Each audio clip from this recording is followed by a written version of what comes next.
పిడుగుల నుండి రక్షణ. ఆకాశంలా నల్లని మబ్బులు, మెరుపులు, ఉరుములు, వేగంగా వీచేడి గాలులు పిడుగుపాటుకు సంకేతాలు. పిడుగులు ఎత్తైన కొండ ప్రాంతాలు, పొడవైన చెట్లు, సెల్ఫోన్ టవర్లు, విద్యుత్ టెలిఫోన్ స్తంభాలు, బహిరంగ ప్రదేశాలల్లా పడతాయి. చేయవలసిన, తీసుకోవలసిన జాగ్రత్తలు.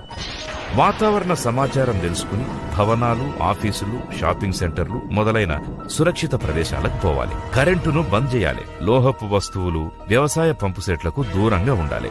బహిరంగ ప్రదేశాలలో ఉంటే మోకాల మధ్య తల నుంచి 2 చేతులతోనే చెవులు మూసుకోవాలి. గుర్తుంచుకోండి, ఆరుబయట ప్రదేశాలల్లా తిరగకూడదు. ఆశ్రయం కోసం చెట్ల కిందకు పోకూడదు.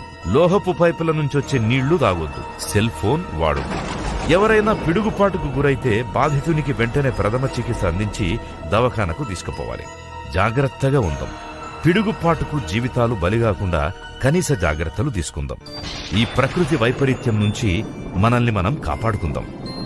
పిడుగుపాటు నుంచి రక్షణ, సంపూర్ణ ప్రాణరక్షణ.